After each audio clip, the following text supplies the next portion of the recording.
Well, hi, Lydia. How's it going? Hey, Sarah, I'm good. How are you? Doing great. Always exciting to talk to you about the fun things that are happening in our wild industry. Absolutely, absolutely. It's changing daily and hourly these days. It seems like it. Definitely seems like it. We keep thinking we're not going to have tons of stuff to cover, but again, we've got 5 things you need to know about in Yep, forbearance, and it's always new, great info. So anyhow, I'm just going to dive excellent. right in. Yep, you go first.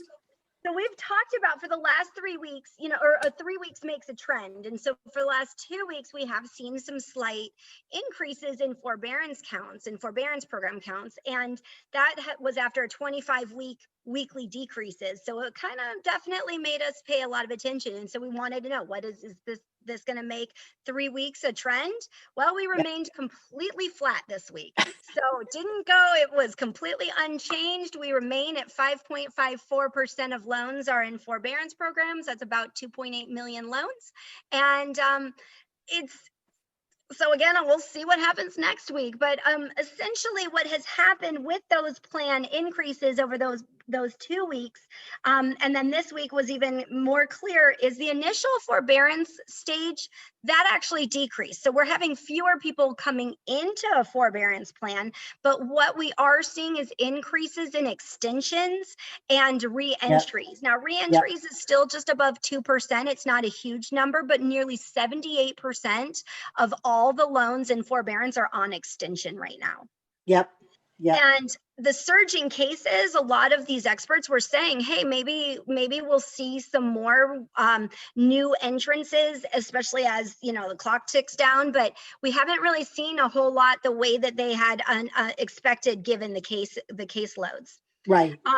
The second thing on forbearances that I wanted to talk about was just kind of a cumulative idea. So if we look at loans in forbearance from June 1st through November 29th, this is a big number.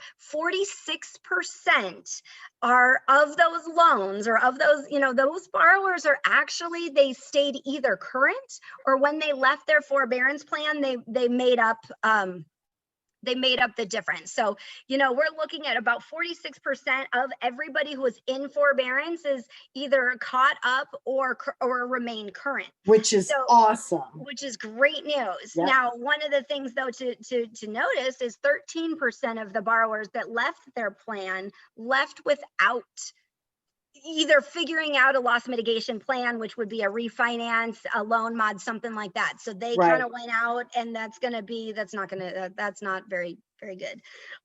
What we do know is, so we had a lot of extensions filed in October, and then we had, November didn't really have a ton of extensions or a ton of people getting out. December, we're actually expecting, the way it's set up, because they're in 6-month segments. Right. 1 million loans are set to expire in December, which is 39% of the active forbearance, loans in forbearance. That's a really big number. So we'll be watching that to see, okay, how many are actually coming out, or if they're going to be extended, or what they're going to do.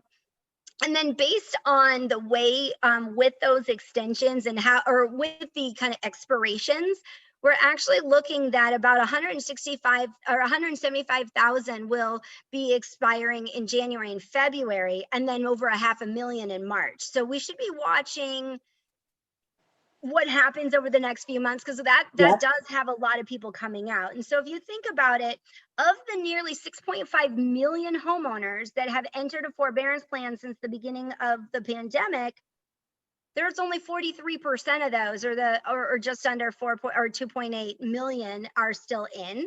So that's kind of a big number to say, okay, we've already had 43% people coming out, which is really good. Now, the third thing I want to mention, I know we've talked about this, is delinquencies. Now, keep in mind, if any loan that is in a forbearance program but is not making their payments still counts in those delinquency numbers. They're not being penalized, but they are in those numbers. Right. And so as we look at delinquencies, they have actually been decreasing. And in October, from September to October, we had a 3.3% decrease in total loans that are delinquent. So total loans, we're looking at about 6.44% of total loans are delinquent, and the seriously delinquent, which is about 90 days or more late, they're at 1.8 million. So that's really, and that's the number we're looking at, because those are going to be the ones who are struggling the most. Right. In that they're, now we're looking 9 months in. What is the situation? Hopefully it's going to improve.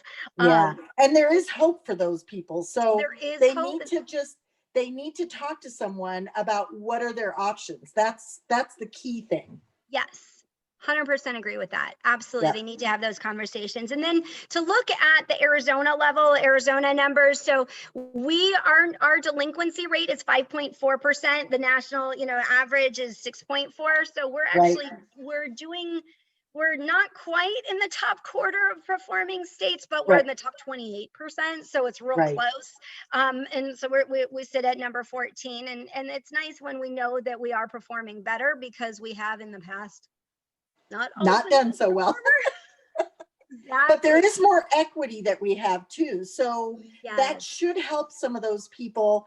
I mean, obviously we want to try and keep them in their home if they can, but if they absolutely have to sell, there's some cushion there as far as some equity, which could benefit them to help them get out and at least be able to maybe repurchase again later on. Absolutely.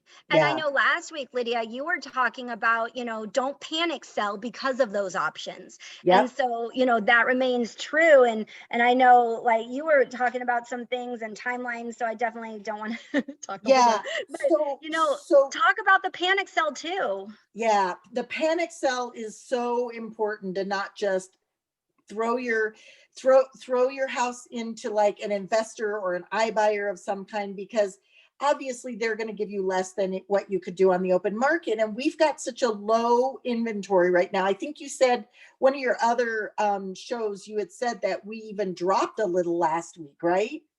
Yeah. Like 7,300 listings. I mean, even we could get them so much more money, even if, put it on the market and just give it as an investor group, because let the investors fight over it. Don't just settle for an iBuyer who has expensive fees and you're not going to get nearly as much.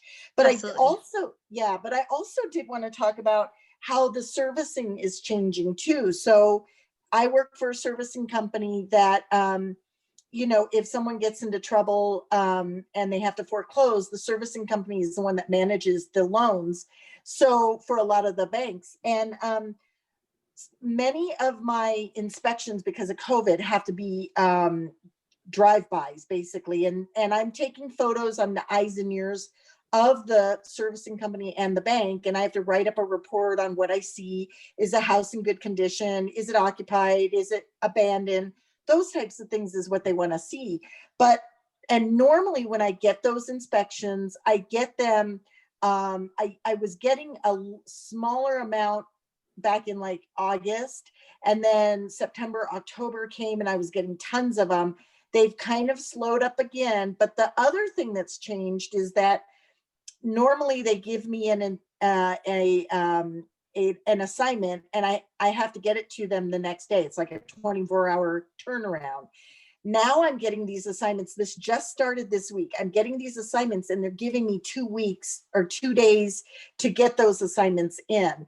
And when I put them in the system, I notice that they're not looking at them as quickly either. So I'm going to be watching that because it'll be interesting to. Oh no, Lydia, I can't hear you anymore. So that's one reason why I'm kind of like going to be watching that part of it. The other thing that we definitely want to make sure people know is that we're not sure if they're going to extend it, the CARES Act, which would include, not foreclosing and not kicking out those people that are renting right now. So if they don't extend it, we only have 14 and a half days left between now and the end of the year. So it is really important to talk to someone and to try to put together a plan. You may have had more options a month ago, month and a half ago than what you do now, but there are still options. And like I said, don't panic sell, because that's the worst thing that can happen. You make less money, you might even lose money. So let's be proactive, and let's take the responsibility, figure out what the best system and best solution is for you and your family. So Absolutely. yeah. So we've got time is of the essence, but there are options. Absolutely. Absolutely. And you've got 14 and a half days. So let's talk now versus, On the getting week started in a forbearance, like the 14 and a half is to get in a forbearance plan that's covered by the CARES Act. Right. Absolutely. And the other thing too is don't panic sell. And we will definitely, Sarah and I will definitely keep you updated on, are they going to extend it? There is talk about that, but we just don't know what that extension is going to look like. So don't assume that they're going to extend it, because we just don't know that at this point. Right, because FHFA extended the foreclosure moratorium, but not necessarily of the forbearance program. So that's where we're looking closely.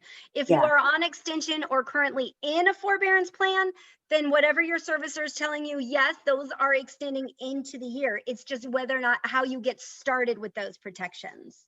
And you only have 14 and a half days. So just remember that, call us quickly, and don't wait till the very last week. Exactly.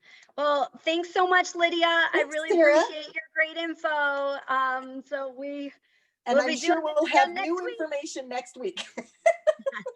Exactly. Okay. Thanks, Sarah. See you next week. Bye. Bye-bye.